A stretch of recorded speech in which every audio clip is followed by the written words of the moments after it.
Welcome to your new Hydrodog van. Let's take a minute and familiarize you with the van before we get started. When you first open the van, the interior lights from forward should come on, just like in your car.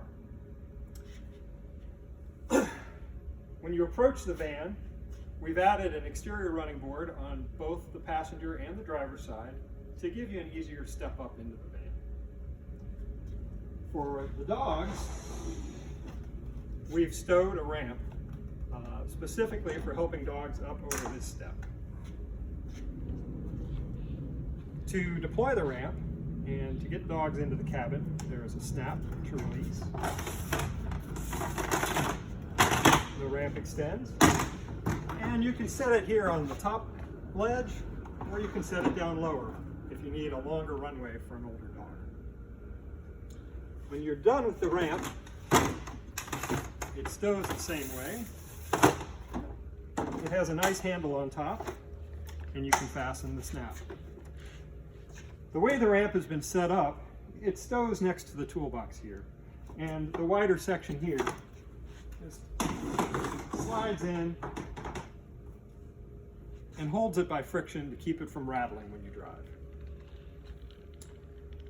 For people who need a little more help with access, we have found here in our shop, and others in the field have found, that Rubbermaid makes a nice $20 step and be placed here to help the transition up into the cabin.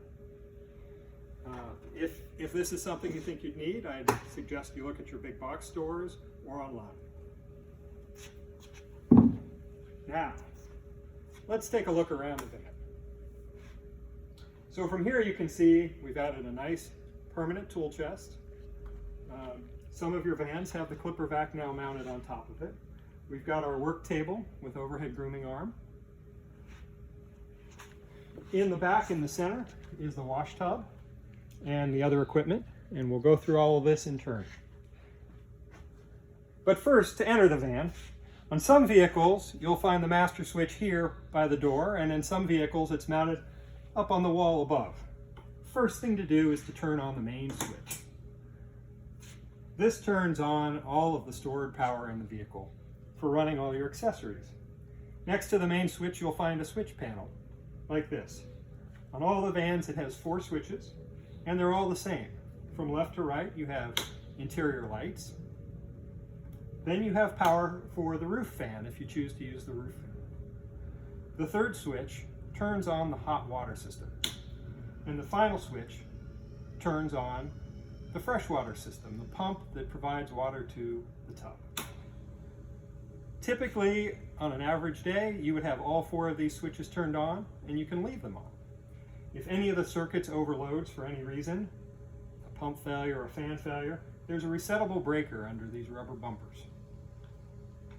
There's also a USB charging port here, a cigarette lighter, and a gauge that tells you what the voltage of your battery is.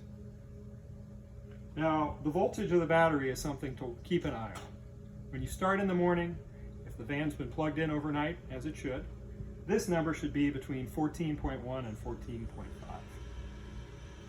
At the end of the day, if you've been using the batteries all day, you really should not let this number drop below 10.5. And you'll see the number go up and down during the day as the batteries are used to run the equipment, and as you drive from location to location and recharge the batteries. One thing I get asked a lot is, do I need to turn all these switches on and off? And no, you really don't. At the end of the day, you can just turn that main switch off and shut everything down. Typically between jobs, there's not a real need to turn this off as you go from customer to customer, unless you're going to have the van parked for some period of time. And we'll talk more about that in a minute.